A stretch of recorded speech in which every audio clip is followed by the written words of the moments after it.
Chasing Purpose was designed to empower, uplift, and enlighten you on your journey in chasing your purpose. Don't waste your time with thoughts of giving up. Chasing Purpose. Not too late for us to try. We can overcome. Chasing Purpose.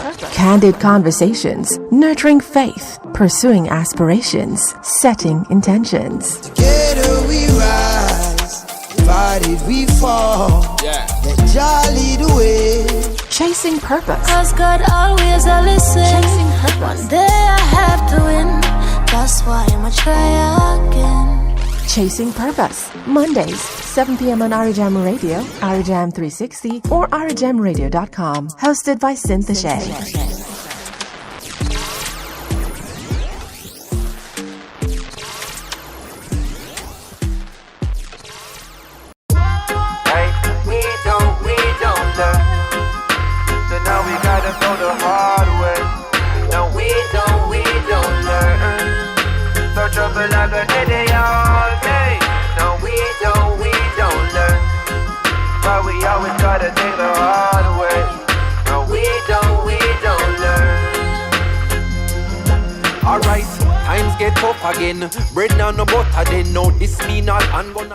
On this purposeful journey that we are all on together, we must have honest conversation with ourselves. We must analyze how transparent we are with ourselves first, and then those around us. On last week's show, the incomparable Kadeen Hilton, popularly known as Miss Kitty, reminded us that if we do not show up for ourselves, life won't show up for us.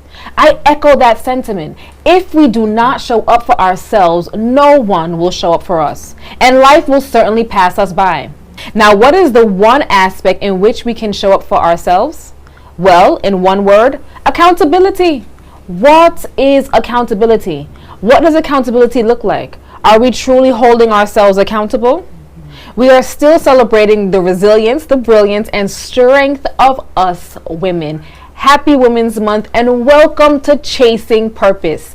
I am your purposeful guide, Cynthia Shea, and I am so excited to engage in these purpose-provoking conversations every Monday right here at our home at Arijam Radio. I want these conversations to challenge us. I want them to make us think. I want us all to walk away from each show edified, inspired, and empowered. So grab your journals, grab a pen, grab a glass of water, and let's get right into it. Our candid conversation continues this evening with our special guest, Stacey Hines. Stacey Hines is an author, speaker, executive coach, and president of the JCS, Jamaica's Technology and Digital Alliance. She is also the founder of Epic Transformation, a corporate e-learning coaching and leadership development company. Good evening, Stacey, and welcome to Chasing Purpose. Hi, Sim. Good evening. How are you? Good evening. First of all, Stacey, your ear's supposed to ring. For the past maybe a month now, we have been having so much fun, guys. She is also the creator of our Epic Intention cards. You know how much I love them. And later on down in the show, she will demonstrate how exactly to use the cards. Yes. All right. Tonight we're talking about accountability. Yes. You speak about going through a life collapse. Mm-hmm. Can you share what that was with us? Sure. Thanks again for having me on the show, by the way. I'm really excited, and I'm happy to have sent my energy and my spirit ahead of myself. Yeah, that you did. Yes, and that you've been able to really share the magic of the cards with other persons. Yeah. I feel really blessed by that. They're absolutely brilliant. Every week we pull a card, and every week for our guest, and every week it is spot on. Nice. So I'm excited to hear how you came up with it, and you know how you can demonstrate. 'Cause I'm sure we're not doing it properly. Demonstrate how it is. So talk to us about this life collapse that has brought you to where you are now. Yeah. So in 2009, I would actually say probably around 2008, I believe I began my next level life transition. I think that what happens as you're growing up, you know, when you're a baby, you become a toddler, and then you become a child, and then you teenager, and then young adult, and you go through these phases, and you're seeing it externally, right? I do, however, believe that there is a part of you inside that continues to grow and evolve just based on life and the choices that you make along with the desire that is within you that you are birthed with, also known as your purpose, right? And I believe that between 2008 and 2010, I was actively transitioning towards the next phase in my life, the next stage in my life where I was going to be birthing my purpose. And I feel that coming to that place unconsciously is something that required me to shed who I had become at this point to really step fully into who I was now meant to be. And that meant to be wasn't necessarily going to happen, you know, like in the next year, because I still feel that I am now fully flourishing in that space. But I was approaching another level of evolution, and it required a shedding of the skin, so to speak, like when a caterpillar would be becoming a butterfly, right? And so life collapse for me looked like separation that ended up leading to divorce, a very small spot on my chest that ended up becoming cancer and mastectomy and reconstruction and all kinds of treatments in between, and also transitioning to being a single mother, raising 3 children on my own, the youngest being 2, the oldest being 12, and also really struggling with mental wellness and becoming familiar with psychotherapy and depression and anxiety, and understanding that not everybody that is mentally ill ends up in Bellevue or something like that, right? So it's felt like every area, and I won't even say it felt like, it was where every area of my life took a spiral downward, and I had to start over. I had to start over in my relationship with love, which was really about getting in touch with loving myself first. I had to start over with my views and practices as a mother, you know, what that really meant. And navigating that now as a single mom. As a single mother, understanding what I wanted to do with work. So even though I was gainfully employed and from the outside, you know, very successful, I was struggling with what I really wanted to be doing and why was I going through this. There's a lot of why in the space. And even with health, was like my understanding of what health really means and what my body needs, and you know, what you'll do when you're afraid of dying versus what you need to do just to live a satisfying and healthy life kind of thing.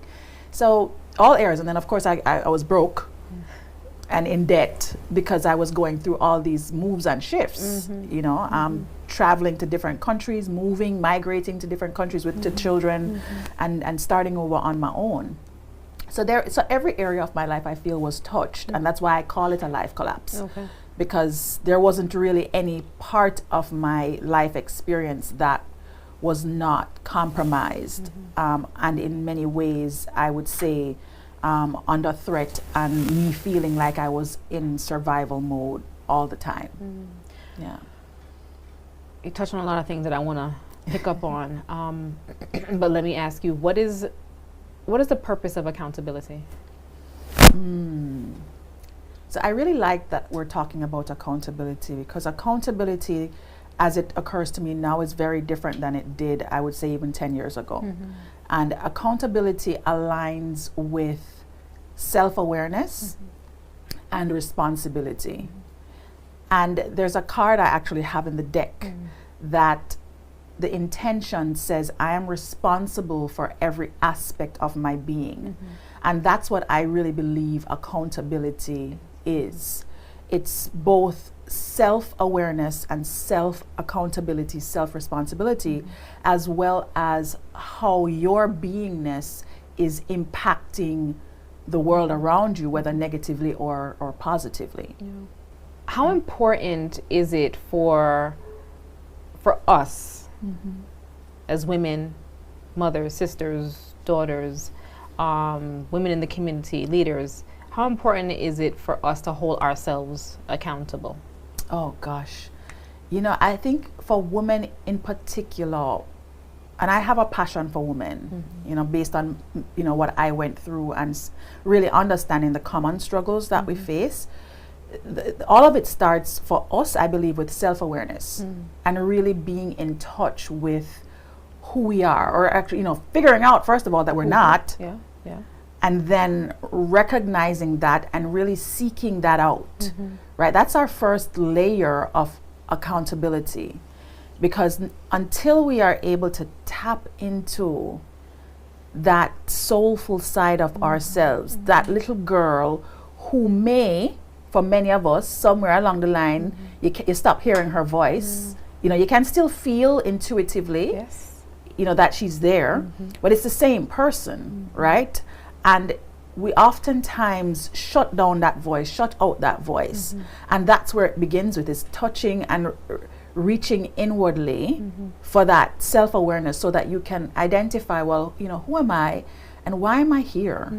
What is it that I am seeking in this now moment? What is it that I'm seeking to experience as my life as a woman?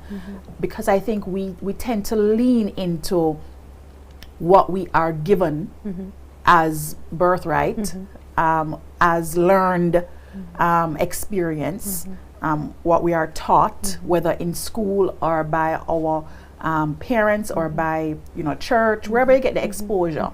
And then also just, you know, now especially the exposure that you get through the media and through different type of interactions that you have. So that first layer, I feel, for us comes with that inner seeking and listening, that who am I question. Because I don't think we think about our accountability as self-awareness, but you can't have it, you know. Like, there is no accountability without knowing who you are. Right. And I think that's a struggle with many of us. Having gone through a divorce, right? Single mom, all of this is new. Yes. How did you not get stuck? I know a lot of women that have gone through divorce or relationship has collapsed, and they're there. They're just there. Life is not, their life now is on autopilot, and it is. Everything is whoever's fault, and life is just happening and passing them by. Yeah. What made you remain or identify that, all right, I can't stay here, I have to keep moving forward? Yeah. I think it's because of how and when. I think timing has a lot to do with it. When I was going through my separation, it was at the same time. Literally, I got separated in January, and March is when I had that first indication of there being something on my chest. And then by that May, I was in surgery. Wow. Right, with them cutting off my breast. So I think because of the timing of it, it felt very much like a part of my survival, right? It was, I would really like to live more so for my kids than anything else. It's like, you know, boy, it wasn't their responsibility to, you know, they're not accountable for my stuff. Not yet, right? And so I think as I was going through that process, it was very painful, because when you're divorcing on your own, it's one level of blame and guilt and shame that you deal with. But when you're divorcing and you have children and families connected with children, it's just another layer of responsibility and accountability. And so I was in survival mode for them with the cancer. And I remember even saying to my now ex-husband, saying to him then that, you know, boy, I can't fight for the marriage. No, like, I really just want to fight for my life. And then kind of do the marriage fight after, you know, because one at a time. And so divorce for me was one other thing to survive. And so even when I talk about survival, I talk about surviving in my book. I talk about surviving cancer, divorce, and depression. surviving and then thriving beyond it. Right. Because I think a lot of people don't survive. Yeah. And when I talk about survival, I'm speaking to your inner being able to feel love and life again, and just have that thirst and the excitement and the joy and the pop down laugh, and and you're really feeling it. You're not just faking it, right? And I really believe that I was yearning for that, which is one of the reasons why I ended up in a divorce, is because I didn't have that anymore in my marriage. Okay. And I knew I needed to, in order for me to live, in order for me to survive and actually be present on earth still, I know I needed to create a new way of relating to men, a new way of relating to love. And I wanted that. Yeah.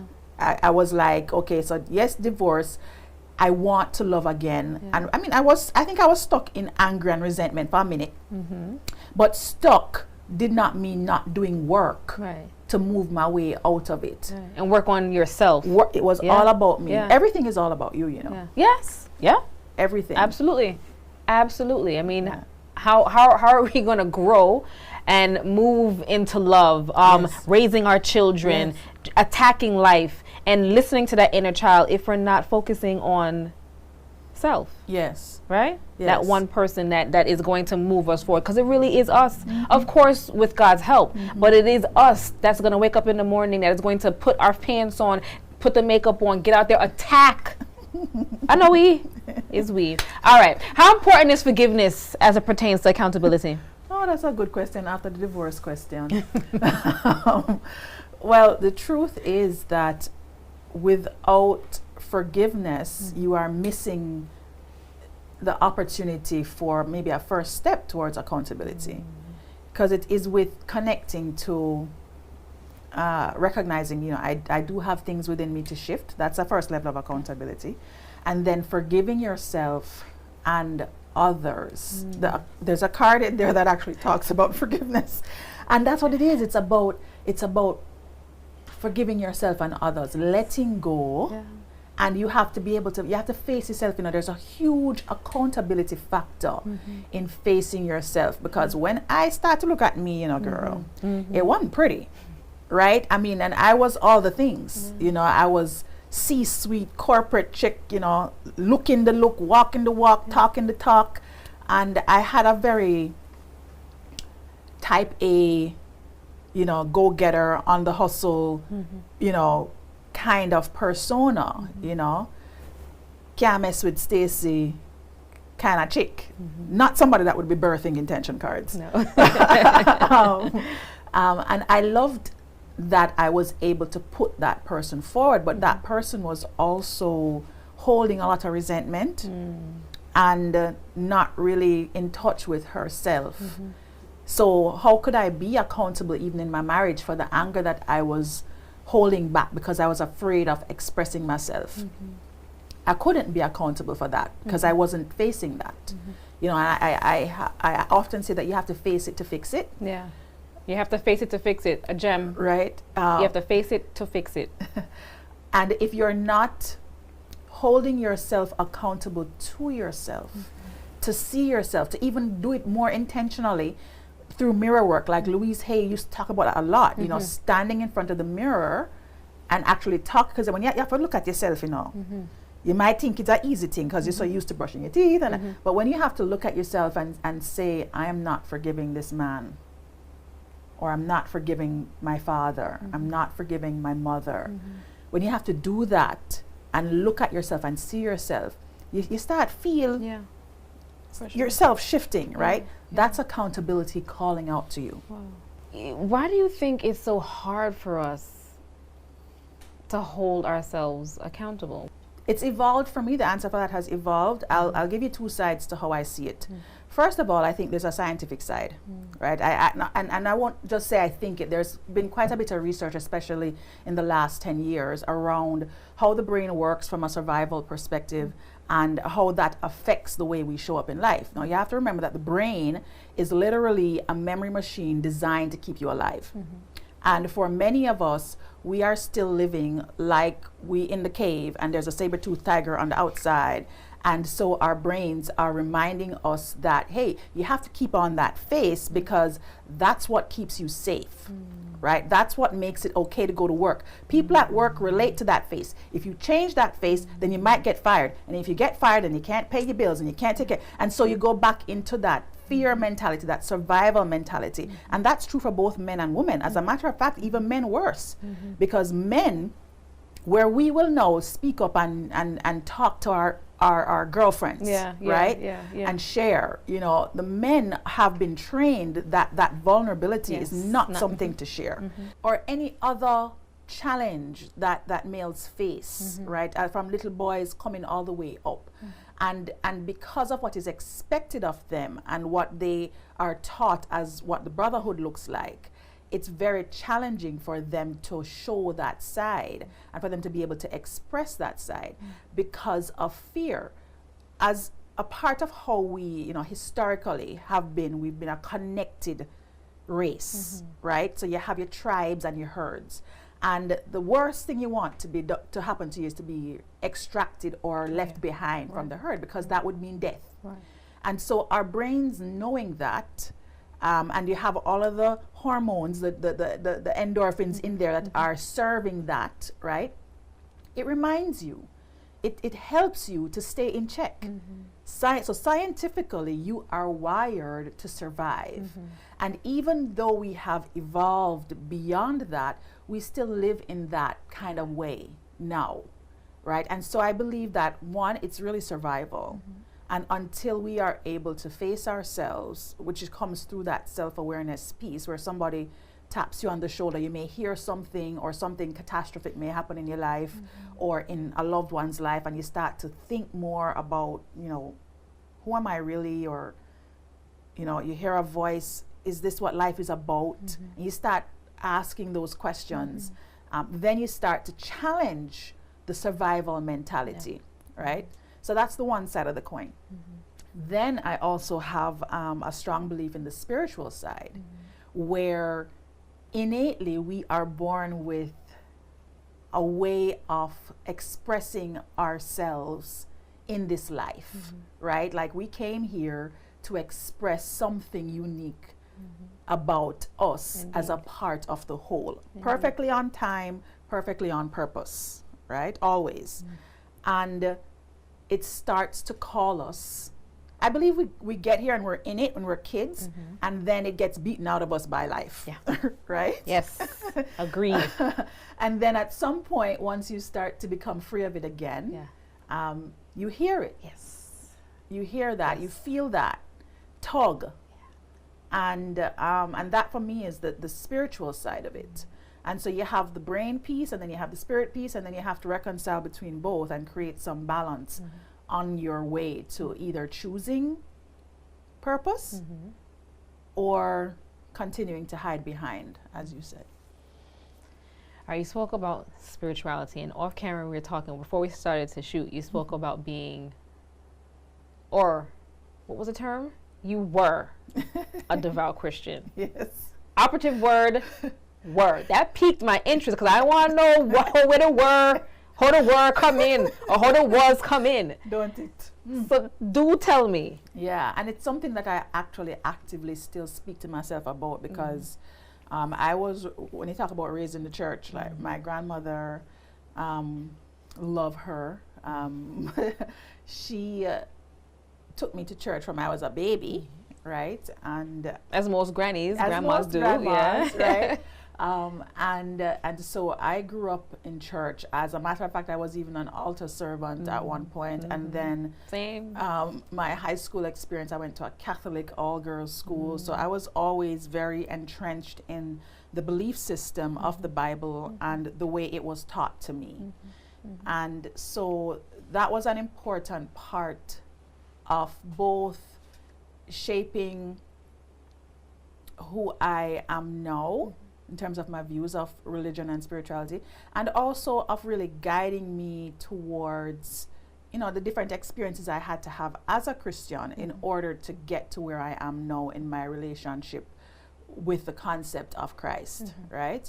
And what essentially transpired is I grew up to become, I got baptized and water baptism and everything in you know, my down south Atlanta church, right? So non-denominational, traditional Black American, you know, church, and I loved it. It was during the T.D. Jakes era, you know, Creflo Dollar, like all the really amazing Black preachers who I learned so much from. And at the same time, what was happening while I was, you know, helping running children's ministry and going to church 3 times a week and twice on Sunday. All right. What was happening while all of that was taking place is that I was dying on the inside. Right? So at this point, I had my new baby. I had my toddler girl, my new little girl baby, my toddler girl, and my son. And I was trekking it to church however often. On my own, because my husband wasn't interested in necessarily attending with me at the time, and I was really unhappy. Wow. I had a great job, worked with a great company, nice big house, 5-bedroom, land, lake, 2.5 car. Like I had all of the things, and I was doing all the things that were supposed to be right. I knew my Bible inside out. I could preach it and teach it, and I would also use it to judge other people in how they were showing up, not like me. I wasn't listening to Rihanna or anybody at the time, right? Because that couldn't play in the car, right? It's secular, right? So I was very much that person, and I was so sad. Really, you know, I was overwhelmed. I was overworked. And I had a deep desire for more and different. And I kept asking. I remember I was a prayer closet person, and I had a nice closet too. And I used to have a little place in the closet. I'd write down things and fold it up in the paper and put it in all of them things, right? All of the practices. And I remember on a yellow notebook paper, I had written down wanting to move to Jamaica because I thought, you know, when I was a little girl living here, I would have somebody come to the house, well, not me, but my mom would have somebody come and clean and cook and, well, no, my grandmother would always cook. Clean and iron, wash, you know. And I was like, if I could get help, because maybe if I had help, I would be a little happy. Maybe if I had help, me and my husband could spend more time together, you know. So that was one of the things, and I kept asking God, like, why you won't make it shift? Why I can't be happier in my marriage? Why? Like, just a lot of that would happen. A lot of crying at nights, you know. As a matter of fact, I remember after my 3rd child was born, I remember going in to see the doctor at about 6 months because I swear I had postpartum depression. And they sent me to see a counselor, and I had a couple sessions, and they were like, you know, we don't think it's postpartum depression, but you should probably get some counseling. And I went to church actually and got a minister to work with me, and it was really more focused on my marriage because I think I blamed a lot of it on that at the time. But now when I look at the whole picture, like I step back now, you know, 12 years later, I think it's really more that my soul was not satisfied. And without soul satisfaction, your life will always be on pause. Agreed. Almost. Yeah. Agreed. So all right, the lack of soul satisfaction. Where are you now on your spiritual journey? I am in a place that is so delicious and satisfying. It's like I can't find words to describe the connection that I have with God. Yeah. Wow. And it's mine. Yes. All right. So Stacey spoke quite a few things there, right? I think that for me, you know, you grow up in church, you're lector, you're church, everything. Yeah, change your pulse, yeah, everything. You're in ministry, you're doing everything. But it is how, for me, I also then went into a rebellion because some of the things I was questioning, you know, like my teenage college years, I was like, really? I don't really think so. But it was how religion was taught to me. Yeah. And then I think that I had to take myself, I took myself completely away. And then I started to feel something. Yeah. And that something led me to, all right, let me pick up the Bible here, son, see, and start to read. Not understanding, but still continuing, researching, speaking to persons that I thought would assist me on my journey. And here I am years later, and I can echo that sentiment. I am at a place where I can't find the words. Yeah. I can't put it into words, but it is amazing. It's just nice. Yeah, man, it feels good, you see, man. It feels great. Yeah, And you know, not stuffing my views or anything down anybody's throat, but when you get here, it's a beautiful feeling. Yeah. Stacey, what aspirations are you pursuing for yourself? Oh, wow. There are so many things that I am exploring at the moment. And it's interesting because I keep thinking, and I think maybe this is survival me, keeps thinking, you know, do less. And what is happening is I'm attracting more. So I'm clear. That's great. That I'm clear that there is work to be done, and I'm attracting myself as the person to do it. So there are multiple sides to me, and hence me coming up with this balanced lady boss persona that I have. And what I'm balancing is my role in corporate and doing work that is impacting people from inside an organization, as well as putting food on the table, right? Of course. And I'm also doing work that is aligned with my purpose. And what corporate looks like is I'm an executive at an investment company here in Jamaica. I also the president of the largest technology association in the Caribbean region, Jamaica's Technology and Digital Alliance. And that is really a passion project. So it's work, like, you know, corporate work, but it's actually my give back to Jamaica. Okay, nice. As the place I was born, and I spent a lot of time there, And then on the passion and purpose side is my company, Epic Transformation. And inside of Epic, we have the cards. We have the cards, and I'm actually in the middle now of designing the kids' cards. So I have all the drawings and for that done. I actually worked on that project with one of my daughters.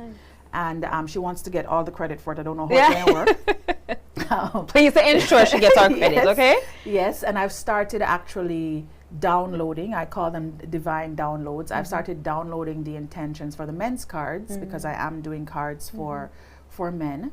And I have my YouTube channel that I just started where every week I actually do a full download on each card. So I'm doing that for the entire year so that if people need to have a better understanding of the meaning behind the cards, I have that now that's in space. And I really want to explore getting my cards to Africa. There's a huge piece of me that when I was creating the cards, I think it's because Oprah was a huge inspiration for me actually creating intention cards. And I had this whole idea that I want her school, the graduating class for her school to everybody to get a deck of cards. To help them to navigate the mind space as they go out into the world, right? So I still have that dream there, and so I've made some connections actually with Africa, and I'm hoping to have the cards there, you know, within the coming year or so. And then inside of Epic also, there's a lot of coaching that happens and training programs that happen. And then there's my podcast, The Balanced Lady Boss Show, which is in its 3rd season.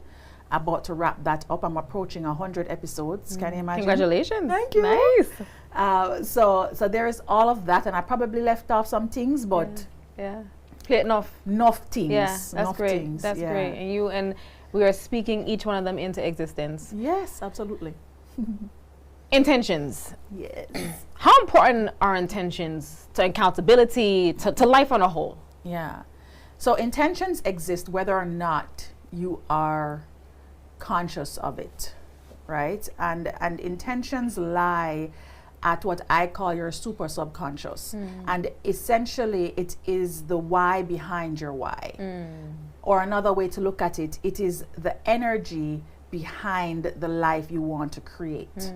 So many times we will see things unfolding in our lives that we don't want, right? But ultimately, whatever it is that you are intending, whether you're aware of it or not, is what is happening in your life. You know, there's a saying that you don't get what you want, you get what you focus on or what you're interested in, right? And it is so true, and I've been able to really see it over and over again, because you'll want this thing, and in your mind you're like, you know, boy, I really want to have all this money, or I want a nice husband, or you know, I want children, or whatever, you know, our desire list is.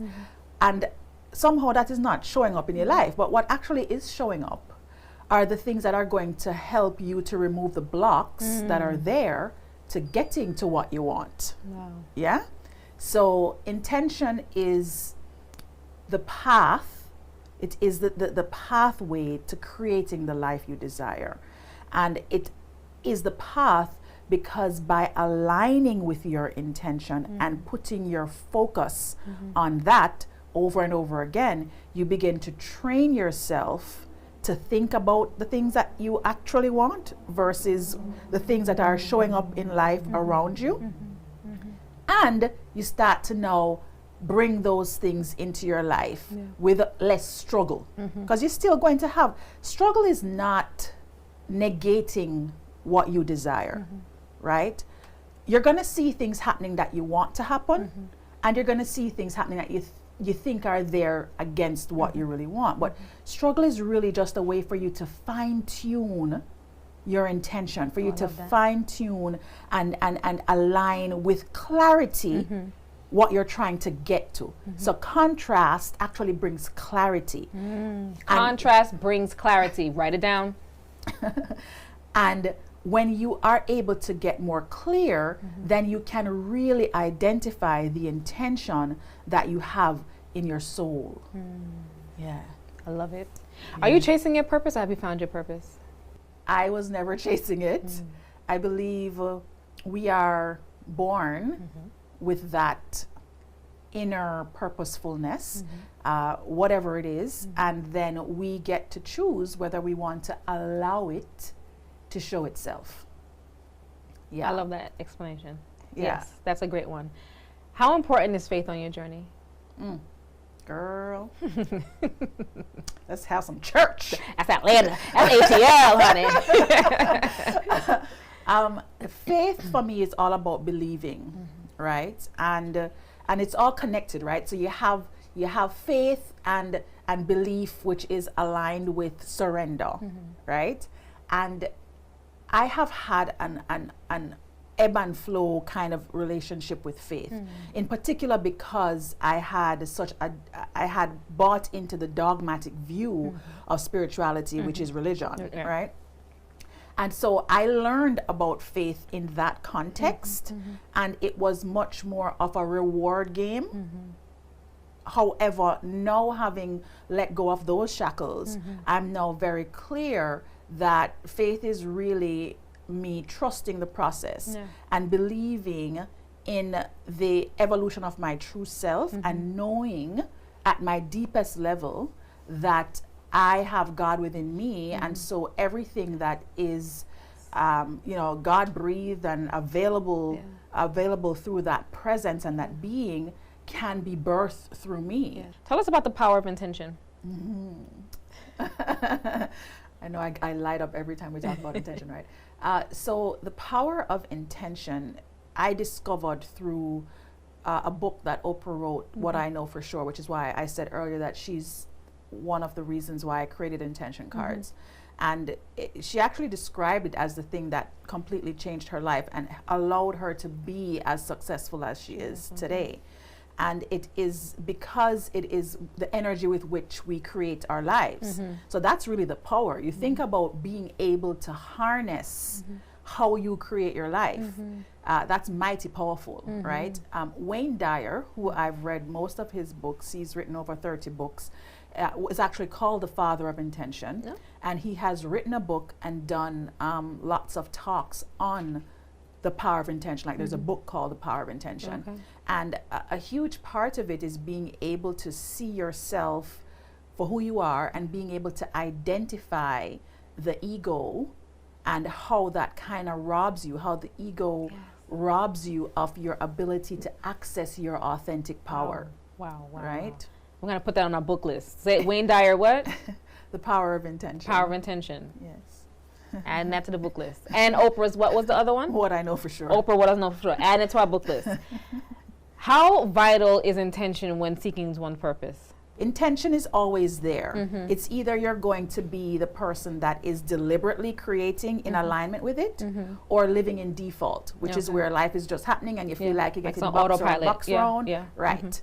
And so if you are in a deliberate space of tapping into who am I, what do I want to experience here, what do I want to create, then intention will allow you to surrender to what life is unfolding for you. And that helps to give way to your purpose. Yeah, that surrender. That word surrender. Sometimes we need to surrender to ourselves. We are our own enemies or blocking our own selves when it comes to these things. Surrender to ourselves. Yes. And as a matter of fact, my intention for this year, I usually have an intention for the year, like an overarching theme. And my intention for this year is surrender into abundance. And a huge part of that is because I have always attached tangible abundance to me working and doing as opposed to being. A lot of people will come to this realization, especially in this post-COVID world, just being. Oh my God, we've stacked so much on our plates. We have all these goals, and but just being sometimes I think is so important in getting to thriving in and honing purpose. All right, I've come to the part that I've been so excited about. Our epic intention cards. I'm going to give them to the creator. She is going to tell us how they work. She's going to give me mine. She's going to do hers. Excited. Do I have a drum roll? Thank you. Thank you, guys. Thank you. All right. Thanks. Thanks, guys. So I really love handling the cards because I'm very connected to them. And I do believe that they do have their own energy. So there's multiple ways to use the cards. I believe that the cards, I typically believe persons should have 2 decks. Okay. Right? And this is not trying to sell extra cards, guys. I'm just saying. I believe you should have a personal deck that you use as a part of your morning and evening routines. That's like nobody else touches your cards. You can really get into a space with them as being yours. And then I believe that there's a deck to share, similar to how you have a deck that you share here. And you can keep that deck at the opening to your house, you know, so when people come over, you can offer them a drink and a card. You can do that. Or it's something if you have a family in particular and maybe you have dinner together, especially during pandemic time, it's a great way to connect with your kids, you know, and to connect with your partner if it's just your partner that you live with. So I usually shuffle my cards, and sometimes if it's a quirky morning and I'll have a card fall out, I'll actually choose that card because I'll feel like, okay, you need to be chosen clearly, right? Yes. There are other mornings, most mornings I'll shuffle and then I'll pull from the top. Okay. Right? So I'll just pull from the top and then I will choose, this is my card today. Okay. And I usually read the intent. And first of all, I'm like, because it always connects. You always feel like, they absolutely have a card for me, right? Which interestingly, this one spot on, right? I can't wait. And then I'll read the intention a couple times, and then I'll read the affirmation statement at the bottom. I will also journal about it in terms of if there is something that I feel this is responding to, something happening in my life that this is responding to, I'll actually write about that. And I'll put which card I pulled as a way to reflect.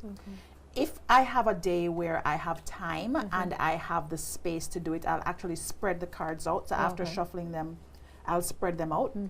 And then I'll pull whichever one I feel catches my eye. There's always one that, let's say, catches my eye. So I'm going to shuffle it again, and then you're going to pull one. Okay, sure. I remember my card. Sure. Oh, okay. Okay, so while we're doing this, guys, whether you're listening or you're watching, Stacey was awesome enough to gift us with a set of epic intention cards, and I'm going to gift it to you. You can give us a call at 888-546-8742, 888-546-8742. Just like that, Prezi, you answer the phone, a boom, I feel. All right, so should I turn it over? Yes. And I'm going to read? Yes. All right, this is the graphic. All of them are so beautiful, by the way. And mine reads, absolutely. Let me read it. I am grateful. I feel an uplifting sense of gratitude for everyone and everything that is a part of my life experience. And if this is not me, okay, this is me 100%. Yes. All right, yours? Yes, mine was actually, I am filled with the goodness of life. I'm filled with the goodness of And life. there was a day, I think it was actually Tuesday when I had yoga. I do yoga almost every day. But Tuesday and Thursday, I have an instructor that comes. And Tuesday, I was having a really hard morning. I was struggling, like it was a struggle because my day was like packed and I was feeling miserable. And during the practice, we usually set an intention. That's before pulling any card. And while I was in practice, I was in a lot of pain, and I kept seeing the picture from I'm filled with the goodness of life, because it's the girl pouring, and I said it to myself that this is me pouring universal energy, just allowing, healing and niceness to come to my body. And then after class, I shuffled my deck to, and I spread it out. And, normally I tell you I pull from the top, right? Yeah. I didn't pull the top card. I pulled the card that, caught my eye. Yeah. And it was, I am bold, or I embody boldness. Okay. And then something said, take up the card that's on top. And when I took up the card on top, It was I am filled with the goodness of life. filled with the goodness of life. Yes. Guys, these cards really are brilliant. Each, as I said, you see that every week we've been pulling and they align completely with the guest. Yeah. Stacey, where can our audience find you? Oh gosh. So I am online. I'm very Googleable. If you Google Stacey Hines, you'll find me. But on social media, I'm on Instagram at I am Stacey Hines. Same thing on Facebook. And on LinkedIn, I am Stacey Hines as well. And on YouTube, I've just started my YouTube channel, guys. And you want to look for Stacey Hines on YouTube if you want to get some more in-depth discussions around the cards. And I do want to actually big up my artist. My artist name is Crystal Ball, and she's Big up, Crystal. and she's actually the person that worked with me on the images. Yeah, the you images know. are beautiful. Yeah, They it are. took me a minute to actually find an artist because I knew it was going to be a special person, because the words are what usually come first, and then I have an idea Of what the imagery of that what you want. right. And it took her, she was like, oh yeah man, this is fine, I'll knock this out in 2 weeks. 6 months later, Yeah. because the work Yeah. was so into, she quit like twice. She was like, you and these intentions, I don't know what you're doing to me, I just can't. And now the cards They're are just beautiful. It's the process has really been like universe just kind of working through me. I am just bringing something forward that God has planned. Yeah. And I am literally just a channel. And so anything that I do related to this, I know is higher than me and is bigger than me. And I just want it to touch as many lives as it can. That's exactly how I feel every time I do write this show, Chasing Purpose. So I know exactly what you're feeling. Stacey, thank you for sharing your insight and your energy with us. It was Thank absolutely you for having brilliant. me. On this journey, we must have honest conversation with ourselves and always own and take responsibility for our actions. Transparency leads to clarity on our purpose journey. Let us hold ourselves and each other accountable as we step into our greatness. I leave you with this quote: accept responsibility for your life. Know that it is you who will get you where you want to get to, no one else.